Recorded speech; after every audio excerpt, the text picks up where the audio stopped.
Tuhan. Walau minggu ini kita belum bisa beribadah secara fisik, tetapi biarlah rasa cinta hadirat Tuhan tetap membara dalam diri kita.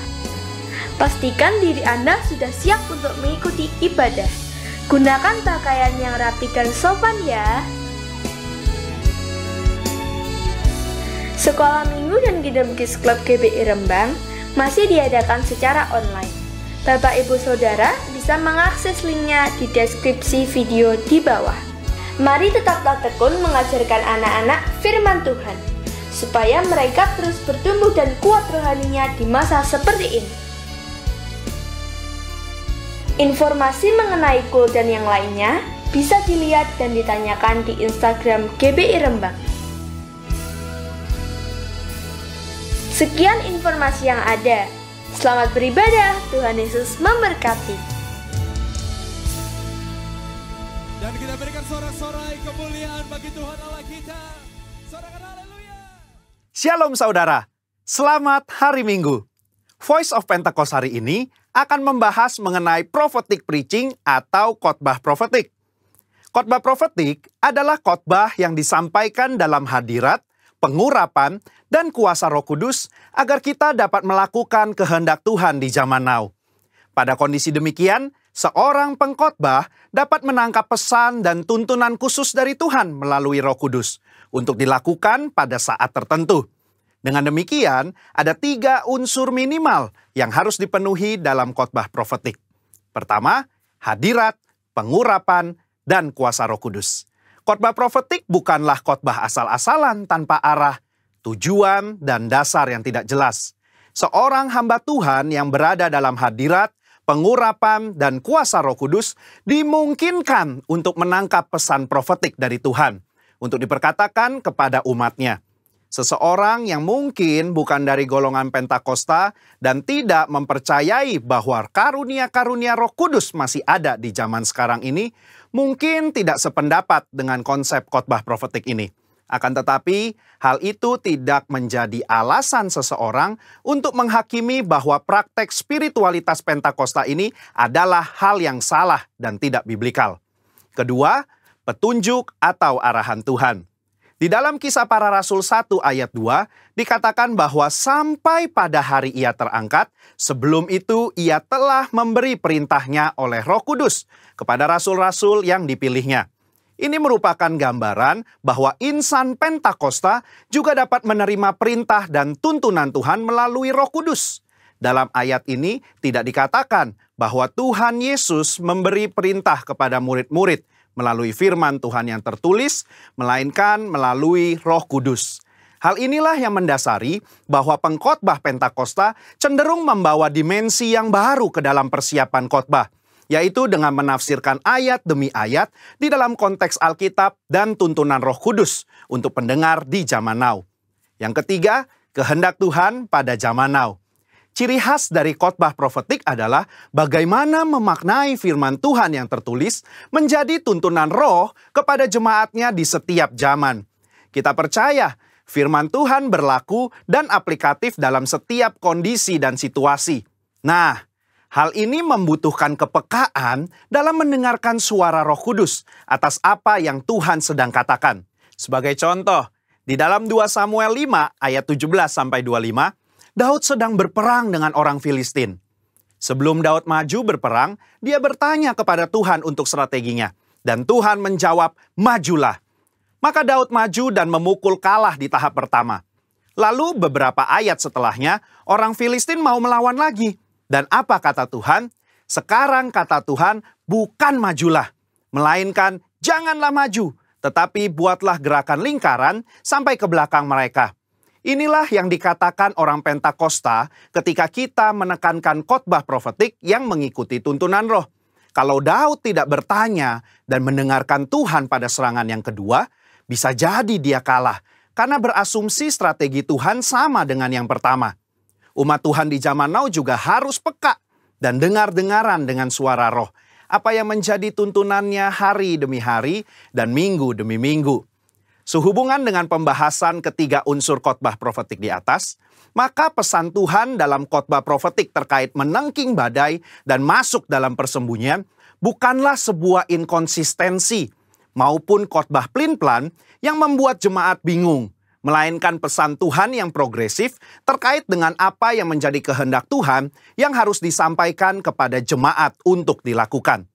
Alkitab juga memberikan contoh yang sangat kuat tentang khotbah profetik, di mana para rasul mencari solusi atas sebuah masalah dengan tuntunan Roh Kudus, firman Tuhan, dan komunitas orang percaya saat itu. Di dalam Kisah Para Rasul 15, di sana sedang terjadi masalah di gereja mula-mula, di mana orang non-Yahudi diminta untuk disunat dan mengikuti hukum Musa. Apa yang para pemimpin lakukan di dalam memutuskan hal tersebut? Kisah Para Rasul 15 ayat 15-17, Yakobus mengutip firman Tuhan dari Amos dan dia menafsirkan ayat tersebut menurut konteks pada zaman itu dengan menyederhanakan ratusan hukum Taurat menjadi beberapa hal saja, yaitu tidak boleh makan makanan yang dipersembahkan kepada berhala, jauh dari percabulan dan daging binatang yang mati dicekik, dan dari darah. Ketika mereka mengirim keputusan itu kepada gereja-gereja, itu adalah keputusan Roh Kudus dan keputusan kami. Ini adalah contoh nyata dari khotbah profetik yang menjawab masalah. Yakobus mengutip firman Tuhan dari kitab Amos dan bersama komunitas yang dipenuhi Roh Kudus menafsirkan dan memberikan pesan profetik untuk gereja mula-mula di zaman itu. Hal inilah yang mendasari bagaimana seorang pengkhotbah yang dipenuhi Roh Kudus harus bisa memberikan tuntunan kepada jemaat sesuai dengan kebenaran firman Tuhan pada zaman now. Kesimpulannya, khotbah profetik merupakan khotbah yang dihasilkan dari pengkhotbah yang berada dalam hadirat, pengurapan, dan kuasa Roh Kudus, di mana kondisi tersebut memungkinkan seorang pengkhotbah untuk mendapatkan tuntunan, arahan, dan pesan khusus dari Tuhan melalui Roh Kudus. Sebagai insan Pentakosta, kita juga menerima dan merindukan khotbah-khotbah yang profetik di seluruh komunitas kudus dimanapun kita berada. Pesan profetik ini memungkinkan seseorang untuk menangkap dan melakukan apa yang menjadi kehendak dan tuntunan Tuhan pada zaman di mana ia hidup. Sehingga dengan penuh keyakinan, kita menjalani kehidupan yang berkemenangan bersama Tuhan. Amin.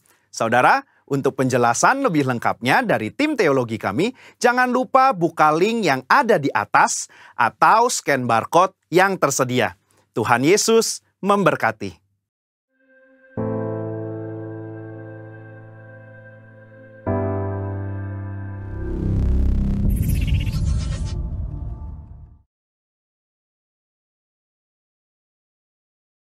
Shalom Bapak Ibu Saudara.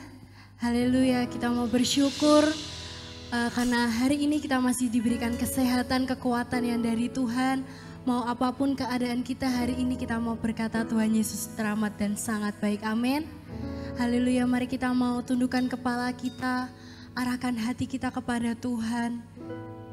Terima kasih Tuhan, terima kasih Yesus buat setiap penyertaan-Mu, buat setiap kasih-Mu dalam setiap kehidupan kami. Kami percaya Tuhan, Engkau Allah yang hidup, Engkau Allah yang besar. Engkau ada di setiap rumah kami, walaupun mungkin hari ini kami masih harus beribadah secara online, tapi kami percaya kuasa-Mu tidak pernah berubah ya Tuhan. Terima kasih Tuhan Yesus, terima kasih. Kami mau serahkan ibadah kami hari ini hanya ke dalam tangan-Mu, hanya di dalam nama Tuhan Yesus. Haleluya, amin. Haleluya, Bapak Ibu Saudara yang ada di rumah, saya undang untuk bangkit berdiri. Kita mau terima sukacita dari Tuhan hari ini, amin. Haleluya. Mari kita mau bertepuk tangan buat Tuhan kita.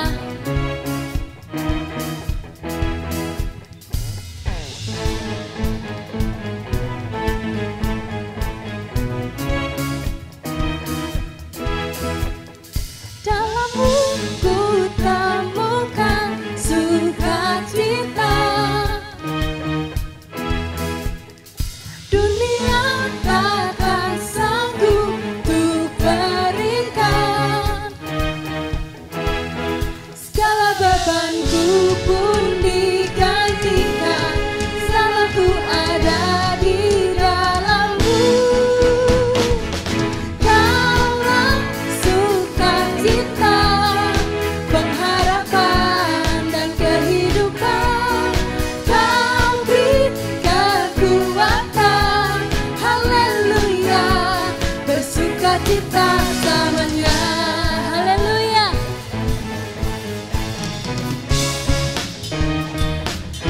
Tuhan kau ada mendampingi setiap langkahku. Haleluya. Dia yang berikan kekuatan, berikan kekuatan dengan Roh-Mu. Janji-Mu yang telah menuliskan, ku punya rancangan yang indah. Kaulah sukacita, pengharapan dan kehidupan. Kau beri kekuatan, haleluya, haleluya. Kaulah sukacita, pengharapan dan kehidupan. Kau beri kekuatan, haleluya, bersukacita selamanya.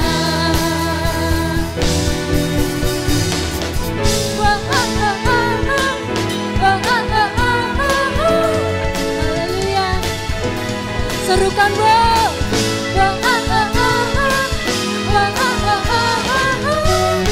Mari angkat tangan kita, katakan, Kaulah sukacita, pengharapan dan kehidupan. Kau beri kekuatan, haleluya, haleluya.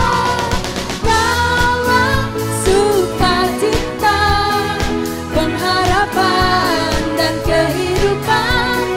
Kau beri kekuatan, haleluya. Katakan kaulah sukacita, sukacita, pengharapan dan kehidupan. Kau beri kekuatan, haleluya, bersukacita, haleluya, bersukacita, haleluya, bersukacita selamanya. Haleluya.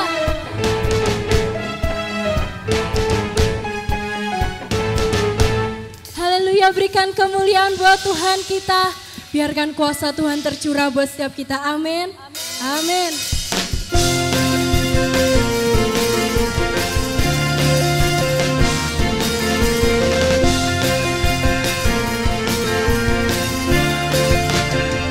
Kita mau katakan ku diberi kuasa, ku diberi kuasa dari Raja mulia, menaklukkan musuh di bawah kakiku.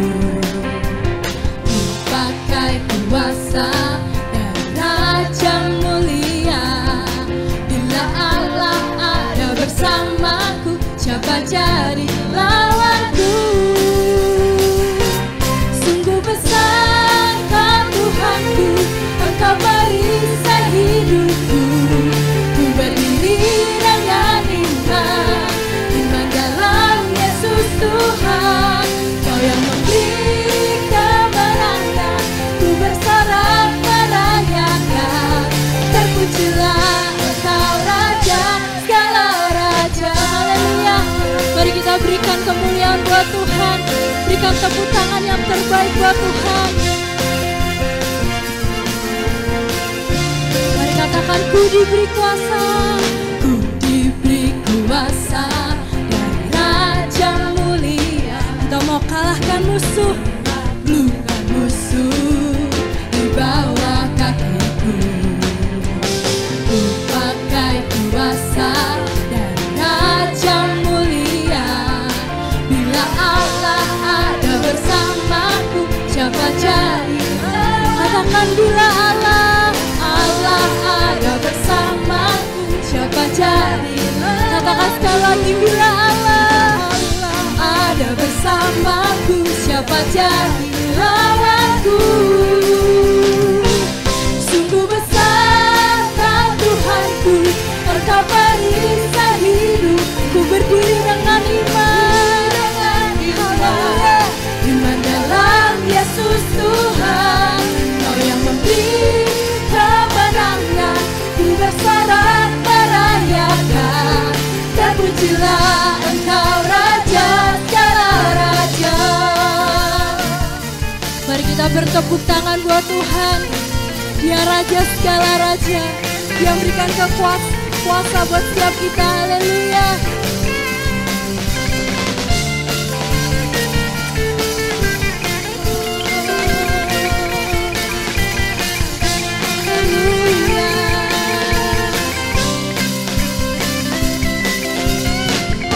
Mari angkat tanganmu, katakan, sungguh besar Kau Tuhanku, Engkau perisai. Katakan, ku berdiri dengan iman dalam Yesus Tuhan. Kau yang memberi kemenangan, ku bersorak merayakan.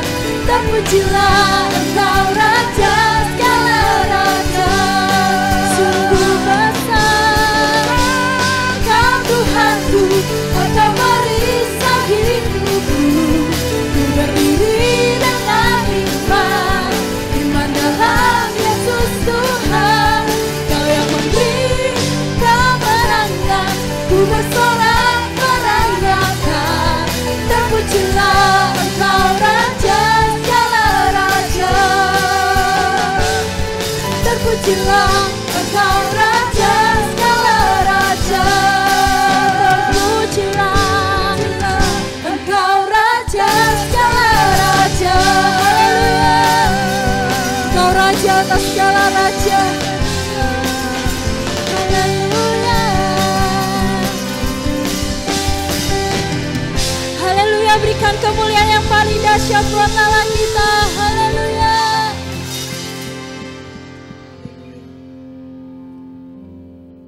Haleluya, haleluya. Kami percaya kami punya Tuhan yang baik. Tuhan yang selalu bersama dengan kami. Tuhan yang tidak pernah meninggalkan kami, Tuhan. Terima kasih buat kasih-Mu, Tuhan. Terima kasih buat semuanya, Tuhan. Apapun yang terjadi, Tuhan, kami akan terus menyembah Engkau. Kami akan terus memuji Engkau, Tuhan. Terima kasih, Yesus. Terima kasih, Tuhan.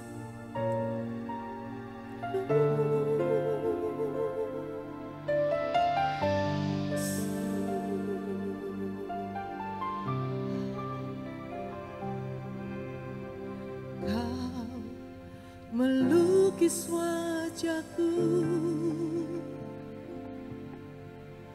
di hadapan-Mu dan mengukir namaku di telapak tangan-Mu. Sampai masa tuaku, Kau tetaplah Tuhanku, yang akan selalu menggendong hingga putih rambutku. Kemurahan-Mu itu membuatku terteguh. Ku bulatkan hatiku mengikut-Mu.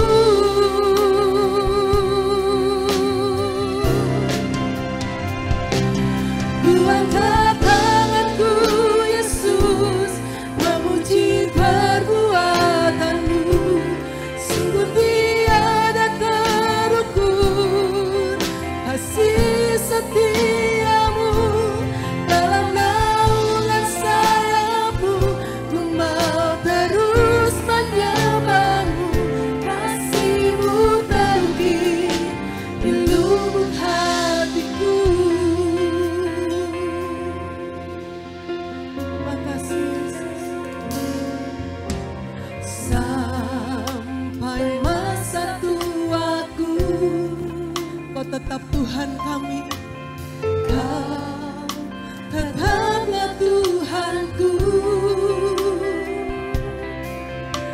yang akan selalu menggendong hingga putih rambutku.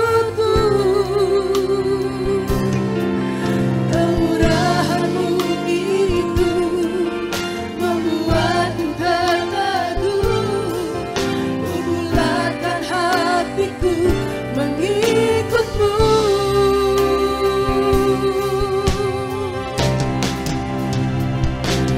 Angkat tanganku Yesus, memuji perbuatanmu. Sungguh tiada terukur kasih setiamu. Dalam naungan sayapmu, ku mau terus menyembahmu. Kasihmu terukir di lubuk hatiku. Ku angkat tanganku Yesus, memuji perbuatanmu.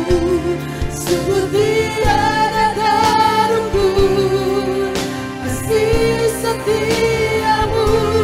Dalam naungan sayapmu, ku mau terus menyembahmu. Kasihmu terukir di lubuk hatiku. Mari angkat tanganmu, katakan. Ku angkat tanganku Yesus, memuji perbuatanmu.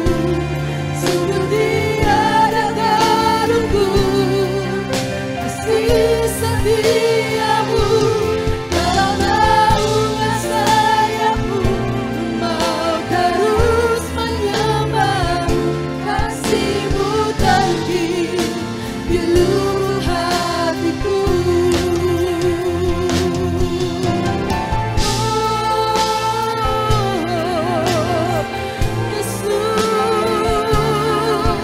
Kasihmu terukir, kasihmu terukir, kasihmu terukir.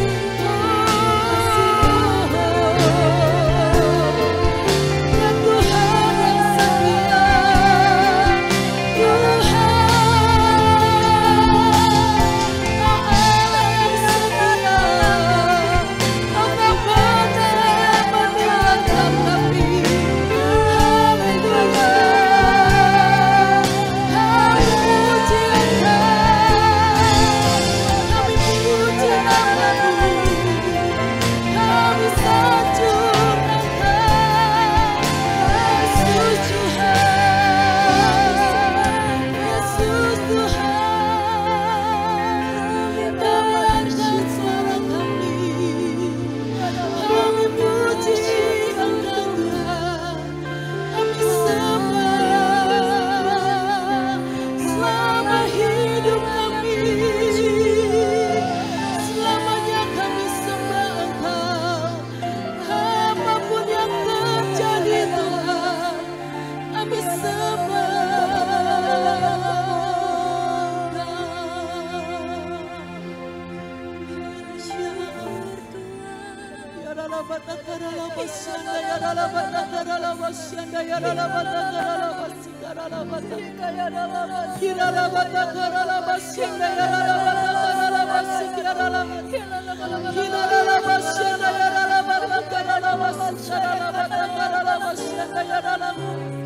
Thank you Jesus, thank you Jesus, terima kasih. Mari jemaat Tuhan, kita mau angkat tangan kita di hadapan Tuhan. Kita mau terus sembah Dia. Ku angkat tanganku Yesus, memuji perbuatanmu. Sungguh tiada terukur kasih setiamu. Dalam naungan sayapmu, ku mau terus menyembahmu. Kasihmu terukir di lubuk hatiku. Sembah Dia.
ada dalam hati kami. Kau sekali-kali tidak pernah meninggalkan kami Tuhan. Kasih-Mu besar dalam hidup kami. Terima kasih Tuhan. Terima kasih Tuhan. Kami sediakan setiap pikiran kami, hati kami, seluruh hidup kami. Untuk kami menerima yang terbaik dari Engkau Tuhan. Firman-Mu yang akan menuntun setiap langkah hidup kami. Firman-Mu yang akan memberitahukan setiap jalan-jalan yang benar dalam hidup kami Tuhan. Terima kasih Tuhan Yesus, terima kasih. Kami bersyukur dan kami siap untuk menerima berkat yang terbaik dari Tuhan. Dalam nama Tuhan Yesus, haleluya. Amin. Ya, shalom Bapak Ibu Saudara yang saya kasih di dalam Tuhan Yesus Kristus. Saya berdoa supaya Bapak Ibu Saudara yang ada di rumah masing-masing tetap dalam keadaan yang baik, dalam keadaan yang sehat, ya, diberkati dan dilindungi Tuhan. Bapak Ibu Saudara senang sekali bisa kembali menjumpai Bapak Ibu Saudara walaupun melalui ibadah online ya di tempat ini. Kita sama-sama belajar di tahun ini, tahun yang baru, bagaimana kita hidup untuk lebih lagi sesuai dengan kehendak Tuhan. Kita akan buka di kitab Lukas pasal 17, ayat yang ke-11 sampai yang ke-19.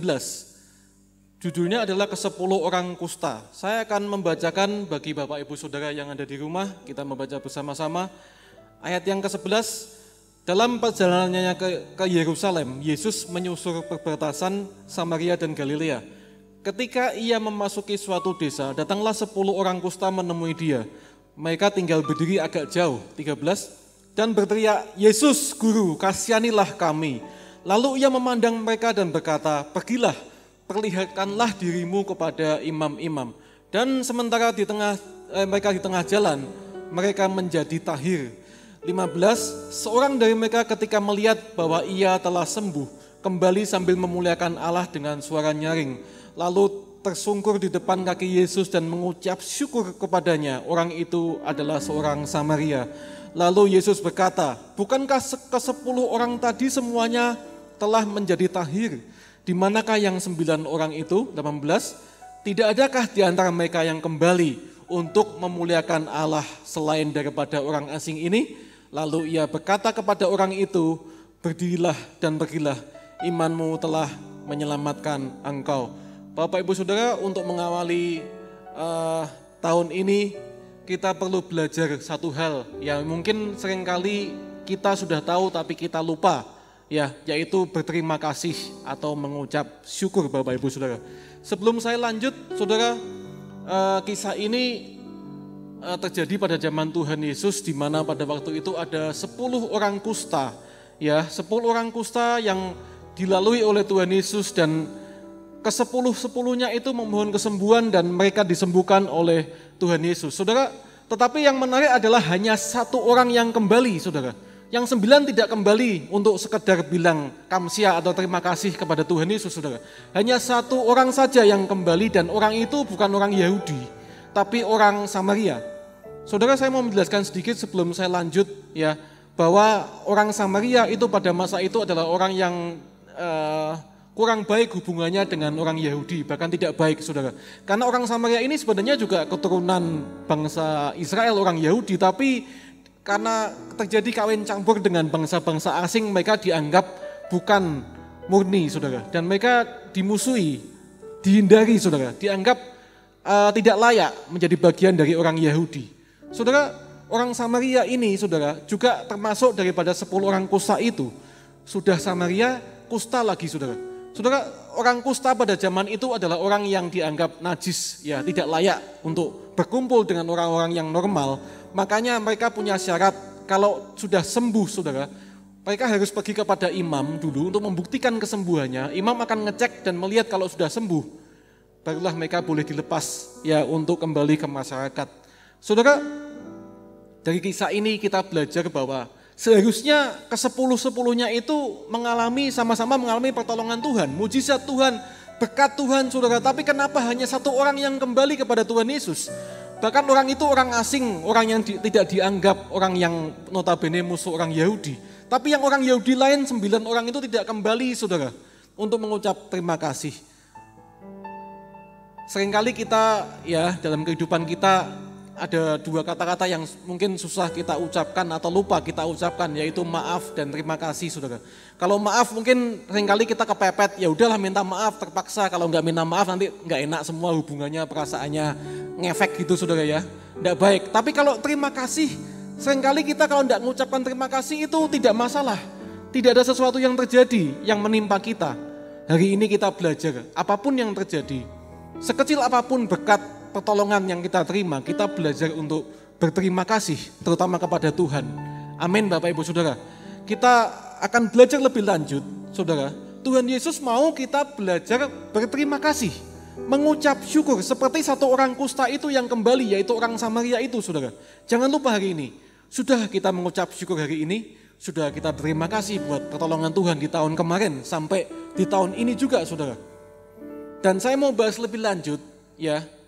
Saya tertarik untuk membahas kenapa yang orang 9 itu tidak kembali kepada Tuhan Yesus walaupun mereka orang Yahudi yang sebangsa dengan Tuhan Yesus, saudara. Kenapa justru mereka tidak kembali kepada Tuhan Yesus yang 9 orang ini? Ada hal yang kita bisa pelajari, saudara. Mengapa orang-orang itu tidak berterima kasih, tidak tahu terima kasih, saudara? Yang pertama saya mau membagikan kepada saudara, ya kembali kepada budaya waktu itu, saudara. Karena 9 orang ini saya mengambil kesimpulan yang pertama, mereka ini merasa layak, saudara. Mungkin mereka merasa kehidupannya sudah layak, ya sama-sama orang Yahudi dengan Yesus sama. Makanya kalau ditolong, disembuhkan itu juga wajar, layak bagi mereka. Saudara, tapi yang orang Samaria merasa tidak layak dan dia kembali, bahkan dia jatuh tersungkur. Dia berterima kasih kepada Yesus. Saudara, dia merasa tidak layak. Tapi hari ini saya mau ingatkan kita semua, jangan kita merasa tinggi rohani hari ini. Mungkin kita merasa seperti 9 orang itu, tidak perlu berterima kasih.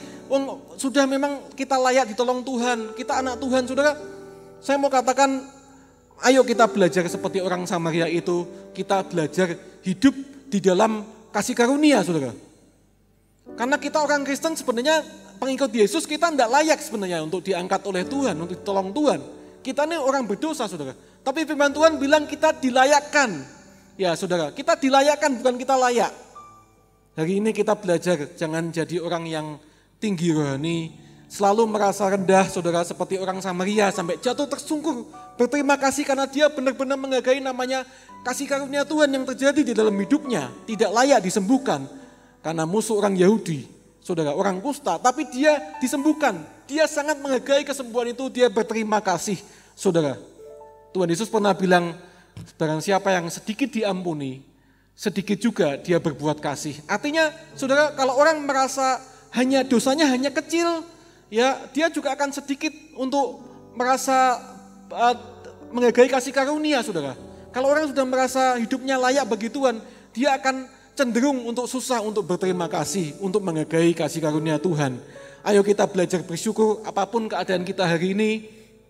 Saudara, walaupun belum baik, saudara, apapun kondisi kita, Paulus mengatakan di 1 Tesalonika 5 ayat 18 bahwa mengucap syukurlah dalam segala hal, karena itulah dikehendaki Allah di dalam Kristus Yesus. Saudara, yang pertama mungkin 9 orang itu merasa hidupnya sudah layak, mereka tidak usah berterima kasih. Tapi saya mau bahas yang kedua, saudara, kemungkinan mereka juga kok susah berterima kasih, tidak mau kembali kepada Yesus, karena mereka menganggap remeh mujizat atau berkat Tuhan yang diberikan oleh Yesus, saudara.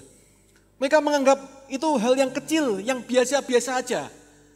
Saudara, berapa banyak di dalam kehidupan ini kita merasakan banyak sekali pertolongan Tuhan, kita merasakan penyertaan Tuhan, perlindungan Tuhan, mujizat, berkat yang melimpah.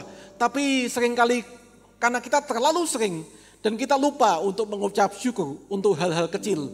Kita seringkali bersungut-sungut, kita tidak berterima kasih untuk hal kecil yang Tuhan kerjakan dalam hidup kita. Saudara, jangan sampai itu terjadi kepada kita. Karena Tuhan Yesus bilang di Matius 5 ayat 3, kita harus berbagilah orang yang miskin di hadapan Allah. Artinya miskin apa? Orang yang selalu merasa butuh Tuhan, selalu merasa bergantung kepada Tuhan. Apa yang dia punya adalah semua milik Tuhan, dia tidak punya apa-apa. Saudara, karena itu begitu ditolong dengan hal yang kecil saja, sudah benar-benar berterima kasih, benar-benar bersyukur. Karena dia merasa hidupnya itu benar-benar walaupun hal kecil itu berkat Tuhan. Saudara, ayo kita belajar setia dalam hal kecil. Ya Tuhan Yesus mau kita setia dalam hal kecil dan kita akan dipercaya tanggung jawab dalam hal yang besar. Saudara, ayo belajar. Hal-hal kecil apa yang Tuhan kerjakan dalam hidupmu sampai hari ini?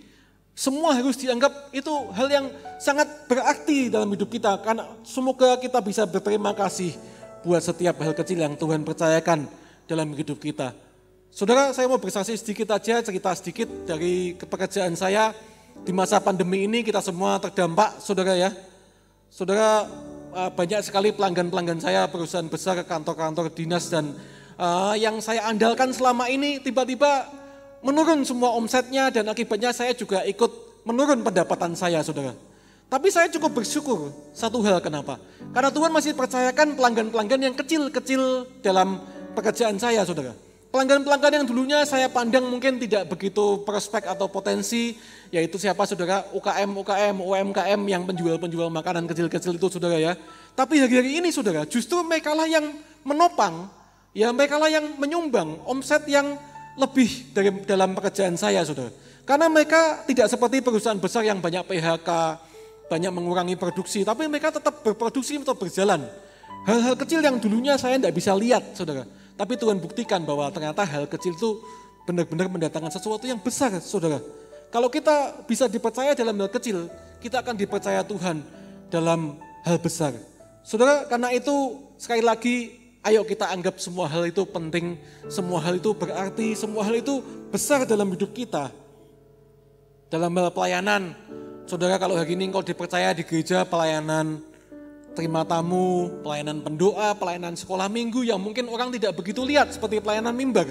Tapi saya mau katakan kalau engkau setia dalam perkara kecil, sekali lagi, kalau engkau menghargai, engkau bersyukur untuk itu, Tuhan akan percayakan hal-hal yang besar dalam hidupmu. Amin, saudara. Saya percaya kita semua diberkati Tuhan melalui setiap hal kecil yang terjadi dalam hidup kita. Coba kita cek apa saja berkat Tuhan yang kecil-kecil yang selama ini kita abaikan, saudara. Apa saja yang kita punya, yang Tuhan percayakan hari ini. Nomor satu, saya mau katakan nafas, saudara, nafas hidup. Sekali lagi, karena kalau saudara sakit hari ini, nafas itu sangat mahal harganya. Setiap hembusan oksigen, bahkan saudara kalau pakai ventilator, saudara, itu mahal sekali harganya, saudara. Syukuri itu. Hal kecil yang mungkin kita selama ini tidak sadari, saudara kan tahu kalau saudara sakit, saudara saya berdoa supaya tidak terjadi. Tapi nafas hidup itu sesuatu yang perlu kita syukuri, jangan dianggap remeh. Itu harus membuat kita bersyukur. Kalau kita bangun pagi kita masih bisa hembuskan nafas, bersyukurlah untuk itu, saudara. Berterima kasihlah sama Tuhan. Engkau masih sehat sampai hari ini, engkau tidak kena penyakit apapun, virus apapun, saudara. Bersyukur sama Tuhan, itu mahal, saudara. Sesuatu yang kita anggap remeh.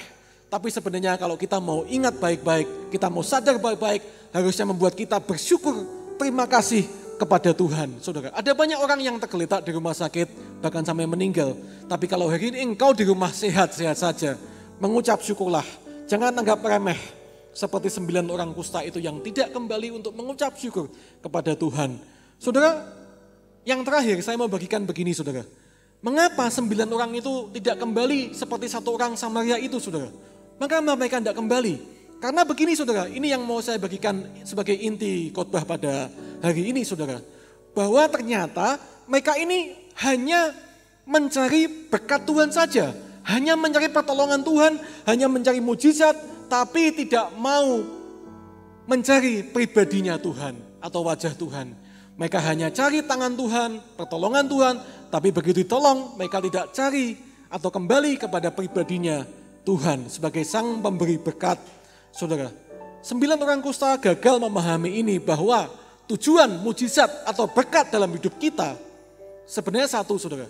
Tujuan mujizat berkat yang Tuhan berikan tujuannya satu, yaitu apa? Untuk membawa kita kembali kepada hubungan yang lebih intim, lebih karib dengan Tuhan, saudara. Mengapa Tuhan sembuhkan engkau? Mengapa Tuhan tolong engkau bisa membayar hutang? Mengapa Tuhan pulihkan hubunganmu dengan keluarga? Karena satu, Tuhan pengen engkau kembali kepada Dia. Saudara, Tuhan pengen engkau menjalin hubungan dengan Dia, bukan apa-apa, bukan seperti 9 orang tadi, saudara, sudah dapat ditolong penjizat Tuhan, penyembuhan, tapi tidak mau balik kembali kepada sang pembuat mujizat, yaitu pribadi Tuhan.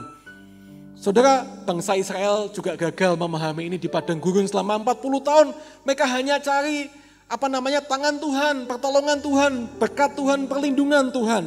Tapi mereka tidak cari wajah Tuhan seperti Musa.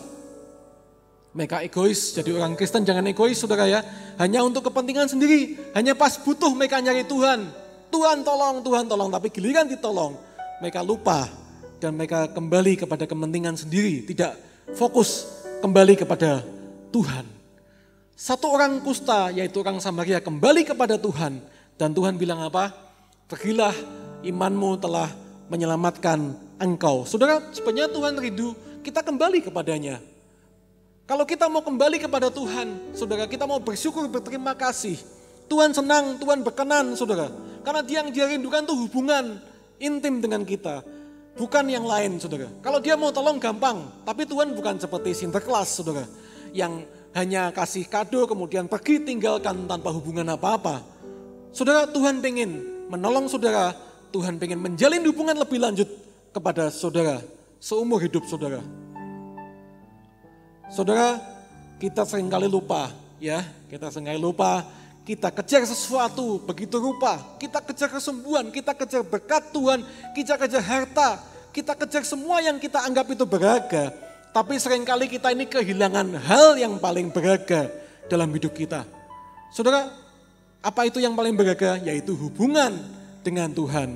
Saya berdoa hari ini saudara, memang di masa pandemi ini, COVID ini belum selesai. Dan kita mungkin kehilangan banyak hal. Bukan cuma banyak hal, saudara, bukan cuma kehilangan pekerjaan, bukan cuma kehilangan omset saudara. Mungkin kau kehilangan orang-orang yang kau kasih. Seperti kita semua kehilangan Bapak Gembala hari ini saudara. Tapi satu pesan saya pada jemaat Tuhan di Rembang hari ini adalah jangan sampai engkau kehilangan hal yang paling berharga dalam hidupmu. Engkau boleh kejar banyak hal tapi jangan lupakan satu ini, hubungan dengan Tuhan. Di tengah-tengah masa pandemi saya tidak mau kita semua mengalami penurunan rohani. Saya tidak mau kita semua hilang arah dan tujuan. Ayo kita kembali kepada Tuhan karena Dia rindu untuk tetap stay in touch atau menjalin hubungan dengan kita semua. Jangan sampai putus hubungan dengan Tuhan, saudara. Saudara, orang kusta, saya mau kembali kepada kisah orang kusta pada waktu itu. Apa yang terjadi? Kalau dia sudah sembuh, dicek oleh imam dia sudah sembuh, ada syarat yang lain, saudara. Kalau dia dicek imam, dia sembuh, boleh kembali kepada kehidupan dan sosialisasi dengan orang lain. Tapi satu hal lagi yang harus dia perbuat adalah, dia harus mempersembahkan korban, saudara. Dia mesti persembahkan korban bakaran. Maknanya apa? Korban berarti ucapan syukur sekali lagi. Saudara, sekali lagi kalau engkau ditolong Tuhan, jangan lupa ucapan syukur. Kemudian maknanya korban persembahan itu apa? Hubungan dengan Tuhan juga dipulihkan. Adakah hari ini sekali lagi kita sudah ucap syukur, kita sudah kembali membangun hubungan dengan Tuhan. Saudara, stop komplain atau bersungut-sungut mengenai apa yang terjadi dalam hidup ini. Ada banyak hal yang tidak bisa kita ulangi, ada banyak hal yang kita sesali, tapi saya mau katakan, ayo stop komplain, bersungut-sungut kepada Tuhan, tapi hiduplah dengan penuh ucapan syukur. Apapun yang terjadi, apapun yang kita alami, sekali lagi, ucapkan terima kasih, ucapkan syukur buat semua yang terjadi. Saudara, jangan seperti orang Israel bersungut-sungut dan akhirnya tidak bisa masuk tanah perjanjian. Kita mau move on, kita mau berjalan ke depan, melihat ke depan, kita mau hidup dengan penuh ucapan syukur. Terima kasih kepada Tuhan. Mengapa kita seringkali bersungut-sungut seperti orang Israel? Kenapa saudara kita mau seringkali bersungut-sungut dan terima kasih? Kita seringkali komplain. Saudara, karena satu, saya membaca satu kata-kata dari seorang hamba Tuhan. Dia mengatakan kalau kita masih suka bersungut-sungut, itu artinya kita ini lebih mengutamakan kenyamanan kita dibanding mengutamakan penyertaan Tuhan atau hubungan dengan Tuhan. Saudara, sekali lagi, kalau kita masih suka komplain, bersungut-sungut, tidak mengucap syukur, itu artinya kita masih lebih mengutamakan kepentingan daging kita, kenyamanan kita dibanding kita mengutamakan penyertaan Tuhan, dibanding kita mengutamakan hubungan dengan Tuhan. Karena apapun yang terjadi hari ini, saya percaya Tuhan tetap pegang kendali. Termasuk di atas gereja ini, saudara. Apapun yang terjadi, Tuhan tetap pegang kendali. Dan Tuhan tidak mau kita merasa suka komplain, bersungut-sungut, tidak mengucap syukur. Tuhan mau kita kembali bahwa Tuhan masih menyertai, Tuhan masih pegang kendali dan semuanya akan berjalan dengan baik kalau kita mau hidup dengan penuh ucapan syukur, berterima kasih kepada Tuhan. Sebagai penutup, saudara, saya mau katakan kepada kita semua, berdoalah bukan hanya karena kita butuh sesuatu. Kalau engkau berdoa jangan karena engkau butuh sesuatu, minta sama Tuhan, minta. Tapi hari ini, rubah doamu, kita berdoa bukan karena kita butuh. Tapi karena apa saudara? Karena kita mau berterima kasih buat semua yang sudah Tuhan beri. Buat semua yang sudah terjadi. Rubah doa kita. Doanya bukan hanya minta, tapi terima kasih Tuhan buat yang aku alami. Terima kasih Tuhan buat yang engkau percayakan hari ini. Hiduplah dengan penuh ucapan syukur. Be thankful saudara. Dan yang paling penting apa? Kembali saudara, kembali kepada hubungan dengan Tuhan. Seperti satu orang yang kembali kepada Tuhan, orang kusta itu saudara. Dia sadar bahwa dia tidak bisa sembuh tanpa Tuhan. Makanya dia kembali kepada Tuhan dan Tuhan disukakan, Tuhan berkenan. Dan Tuhan mengangkat hidupnya. Saudara, mari kita berdoa kepada Tuhan. Bapa, di dalam nama Tuhan Yesus, hamba-Mu selesai berbicara Tuhan. Tapi kami tahu Tuhan, Engkau tidak pernah selesai dengan kami. Bapa, kami berdoa untuk setiap jemaat-Mu yang ada di rumah masing-masing. Di masa-masa pandemi ini Tuhan, kami sadar bahwa hidup tidak bertambah mudah. Hidup makin susah. Tapi yang kami tahu, Firman-Mu mengatakan kepada kami bahwa kami harus hidup dengan penuh ucapan syukur. Kami tidak boleh lupa untuk berterima kasih buat semua yang sudah terjadi. Buat semua yang sudah Tuhan beri, buat semua yang Tuhan percayakan, buat semua yang Tuhan izinkan. Tuhan Yesus, hamba-Mu berdoa untuk setiap jemaat-Mu, apapun yang mereka alami hari ini, setiap pergumulan, setiap masalah, kami percaya Tuhan, Engkau tetap menyertai. Engkau tetap pegang kendali. Tuhan buat kami mengerti bahwa yang paling penting dalam hidup ini bukanlah kami mencari tangan-Mu, bukanlah kami mencari pertolongan-Mu saja, tapi adalah hubungan dengan Engkau. Bukan kami mencari tangan-Mu, tapi kami mencari wajah-Mu. Sepanjang Engkau masih berkenan untuk ditemui Tuhan Yesus, kami tahu kami akan baik-baik saja. Sepanjang Engkau masih pegang kendali atas hidup ini, kami tahu, kami percaya Engkau akan selalu tidak pernah tinggal diam untuk setiap permasalahan pergumulan kami. Tuhan Yesus kuatkan dan teguhkan setiap jemaat-Mu supaya kami tidak patah arang, kami tidak patah semangat, kami tidak semakin down Tuhan dengan setiap kondisi yang kami alami. Tapi kami boleh semakin bangkit, kami boleh semakin mencari Engkau, kami boleh hidup Tuhan dengan penuh ucapan syukur karena Engkau sudah begitu baik. Engkau masih menyertai kami sampai hari ini Tuhan Yesus. Terima kasih Tuhan menteraikan firman dalam hati setiap anak-anak-Mu Tuhan Yesus. Kami percaya firman-Mu tidak akan kembali dengan sia-sia Tuhan. Kami percaya firman-Mu akan berbuah dan akan mendatangkan hasil yang baik dalam hidup setiap kami kalau kami mau merespon dengan benar. Ajari kami hidup dengan ucapan syukur, senantiasa berterima kasih kepada Engkau Tuhan Yesus. Terima kasih Tuhan buat firman-Mu. Kami berdoa untuk ibadah pada hari ini yang akan kami akhiri Tuhan. Terima kasih untuk semua yang sudah kami kerjakan. Kami percaya kalau Engkau masih izinkan kami untuk memuji menyembah-Mu Tuhan. Engkau masih berkenan untuk ditemui Tuhan Yesus. Bimbing kami lebih lagi, urapi kami lebih lagi Tuhan. Saat ini kami berdoa untuk setiap pelayan-pelayan-Mu yang sudah melayani Engkau. Kami berdoa bila Engkau juga mengurapi mereka lebih lagi supaya kami tetap boleh melayani Engkau dimanapun kami berada Tuhan Yesus. Terima kasih Tuhan Yesus. Kami juga berdoa sekali lagi untuk setiap jemaat-jemaat yang ada di rumah. Kami berdoa juga untuk setiap jemaat yang mungkin tidak bisa mengikuti ibadah online ini Tuhan. Kami berdoa bila mereka juga Engkau jamah Tuhan, Engkau jangkau Tuhan. Engkau juga tolong mereka Tuhan Yesus. Supaya mereka tetap hidup semakin mengandalkan Engkau, tidak melupakan Engkau Tuhan. Terima kasih Tuhan, kami tak lupa juga berdoa untuk bangsa dan negara kami yang mengalami banyak hal yang tidak enak di tengah-tengah awal tahun ini Tuhan. Di tengah-tengah banyak bencana alam, banyak hal yang terjadi. Kami berdoa Tuhan Yesus, Engkau yang mengasihi Indonesia Tuhan. Engkau yang memberkati, Engkau yang melindungi setiap apapun yang terjadi di tengah-tengah bangsa kami. Tuhan Yesus, kami berdoa untuk setiap orang-orang yang kehilangan, orang-orang yang terdampak oleh bencana. Tuhan Yesus, bila Engkau yang kuatkan dan teguhkan hati mereka. Engkau juga bimbing pemerintah bangsa kami untuk boleh melaksanakan semua yang harus mereka perbuat. Tuhan Yesus, dengan dukungan dari setiap rakyat Indonesia. Terima kasih Tuhan, terima kasih. Kami percaya Engkau memelihara bangsa kami. Kami percaya juga memelihara Kota Rembang Tuhan. Kota Rembang ada dalam perlindungan-Mu, dalam penyertaan-Mu hari-hari ini. Tuhan Yesus, juga Engkau menyertai memberkati gereja-Mu Tuhan di tempat ini Tuhan. Di dalam nama Yesus Tuhan kami berdoa, hari ini. Dan kami mau lepaskan berkat, kami mau terima berkat di rumah masing-masing. Kami mau terima berkat yang dari surga, damai sejahtera, sukacita, perlindungan, semua yang dunia tidak bisa berikan. Kami percaya kami terima saat ini hanya di dalam nama Tuhan Yesus Kristus. Kami berdoa dan mengucap syukur. Haleluya. Amin. Tuhan Yesus memberkati kita semua. Amin.